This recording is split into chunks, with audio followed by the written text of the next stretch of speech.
folks? It's your boy Marcos, kicking it off here. Manic Monday Part 2. If you didn't check out Part 1, I'm throwing it down below. It's type nasty, if I might say so myself. It's basically my first impression. That was the first game. This is a couple games later. Honestly, maybe about an hour later, so 5-6 games later. We're on the meltdown right here. Once again, it's one of those league play maps that I guess they feel is very good. It's personally not one of my favorites, even though I do understand it's kind of fair, and it's got a lot of niftiness to it. I'll give it that. Between the nuclear tower and then the part to the right over here with the containers and stuff, and my man just eating C4s. Oh, that guy up there can't eat them though. Catch, buddy. And then it's got this middle part right here, so it's very dynamic. I do enjoy it. I understand why it's in league play. It's just not one of my favorites. It's kind of just dull to me overall. My man's trying to run away. No, sir. And this cat right here with, I think, an M&M emblem. It looks pretty sick. I'll give him credit for that. Just topsy in my behind. So I bumped up the kill streaks a little bit over here. This is kind of the setup I like to go with on a meltdown. Not the Cat 40s, but in terms of kill streaks. I like to go stealth. Help me out with the Visa. Help me out with the escort drone. Just get them all kind of bang, bang, one-to-one shot. And then just keep going from spawn to spawn to spawn. The ideal situation is that you get to the other spawn before your team gets there, or else you're just not going to kill anybody. I think at the end of the game, we're going to see how I'm kind of looking for people to kill. I'm like, man, my teammate's so good. And these guys love this middle room, which is great because I love this middle room. This is why I play. These two rooms, and then peek into where B is over here, and peek over to the other side where I think the B bomb is over there on the other side, and search and whatnot. Y'all know what I'm talking about. But yeah, this building 3 right here, and I don't know if that's building 2 on the other side or they're both building 3s. I gotta look at my numeration right here. That's building 4. Okay, so building 3, building 4 is kind of what Marcos habitates at when it comes to the meltdown. And these guys just bombarding stuff over here. I heard somebody shooting, my man pops me. Oh, so cruel, so cruel, so cruel.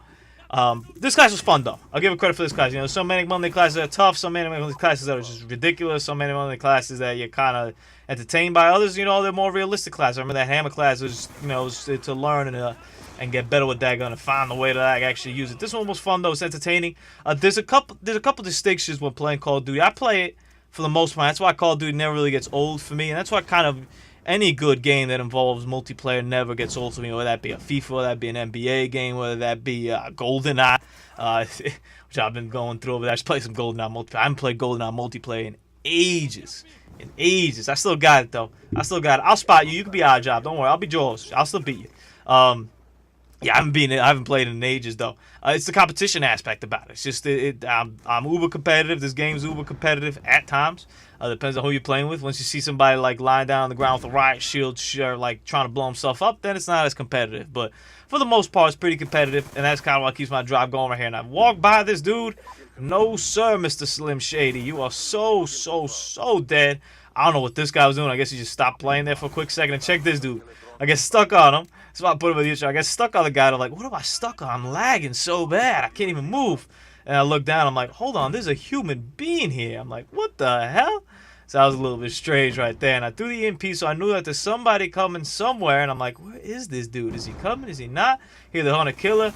Dodge that bad boy and bump right into my man. Get him. One thing with the Cat 40s that I would recommend is I kind of try to aim for the head, upper body area. You know, hips above is kind of where I would really try to aim at. I feel that's the best. I mean, it's obviously the most effective spot to hit somebody, but I feel that with this gun specifically, you could really do that, especially in up close personal circumstances. You know, when I got a Remington, for example, I'm just kind of trying to hit you. I don't really care where I'm hitting you, I'm hitting you. But with this gun, it does give you that specificity when you're that close to somebody to be able to get them. If you're far away, you're kind of screwed. And overall, Cat 40, I mean, it's been nerfed. Yeah, they took it out of league play, can't use it anymore there. So it's definitely going through some changes, and rightfully so. You know, it's a little bit ridiculous. I'm not a big fan of the overpowered secondaries. It's not my game. It's not something I enjoy. I was actually the first thing I thought of when the pick 10 system, I was like, thank God I get to drop these stupid secondaries. I don't like them. I don't like switching. I like picking up other people's guns and having that as my secondary and getting different options. You know, I'll pick up a sniper rifle to match my shotgun, and then I could go from long range to short range. That's how I play, though.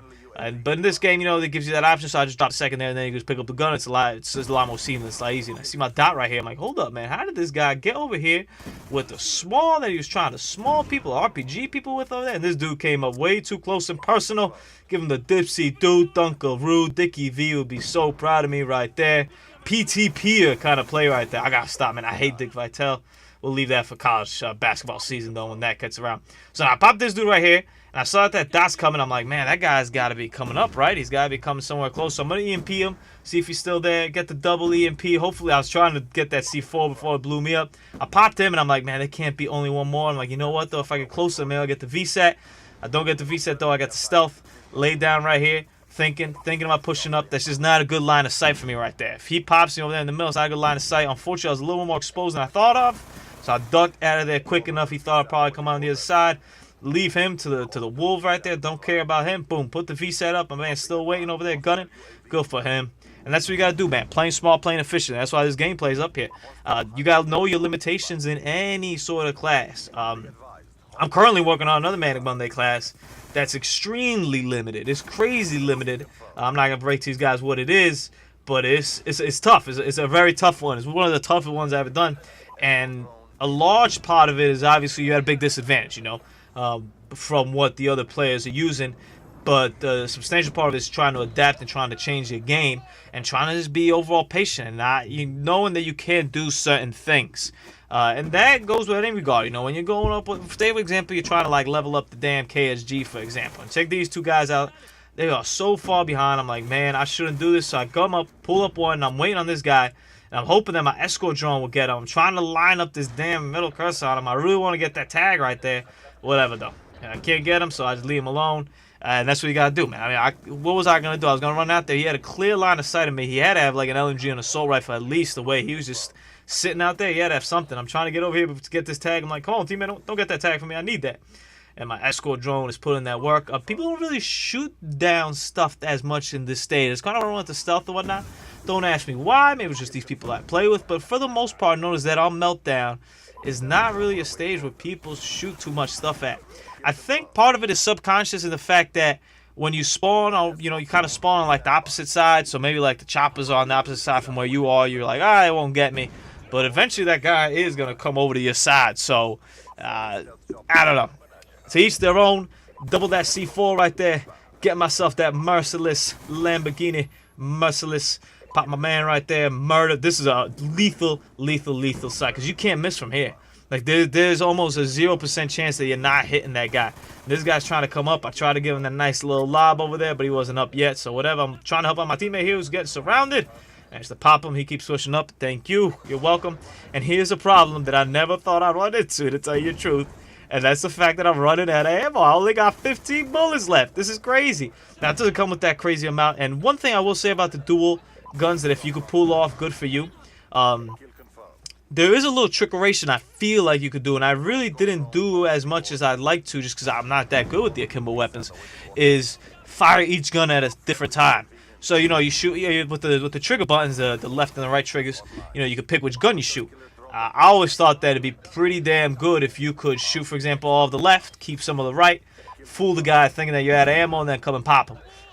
Yeah, in theory, yeah, when I shoot, I kind of go John Rambo it. I just shoot everything. You can probably tell by the emblem. Let's talk about that, man. I gotta give some credit to my man Reckless right there. Make sure you check out his channel. He'll be out putting up the new emblem, the new, I was gonna say the new calling card, but the new banner on the channel and whatnot. It's pretty dope. Gotta give him some credit for that, give him some love for that. And, you know, we're gonna see some more changes over here coming up. It's now in 1080p too, the footage and all that stuff, and you know, I adjusted some of the sharpness, saturation on, so it looks a little bit pretty for these guys. So gotta give them some credit for that, man. I forgot already to do it in the past video, but there we go. In the meantime, while I'm giving credit, my man just annihilated me right there. I was going for the nuclear, he just didn't get the memo. So yeah, if you could get that left and right shooting right there, I think that's be pretty effective. I think that'll be very cool, very good dynamic. I kind of can't do it. I kind of just go John Rambo it and just shoot a ton of stuff. And I think I tags upstairs, and I know that somebody's like dying out here, so I'm like, let me get that, let me go help you out. But unfortunately, I was too late for the party. And yeah, keep that in mind, man. You will run out of bullets with this. And part of it's, you know, because I've been this before. Part of it's just because I haven't, again, as much scavenger packs as I had. But it's always interesting. I was very used to when you watch me play Black Ops 1. I think this Thursday I'm playing a Black Ops 1 game. Maybe it's next Thursday. I don't remember. Yeah, I don't remember.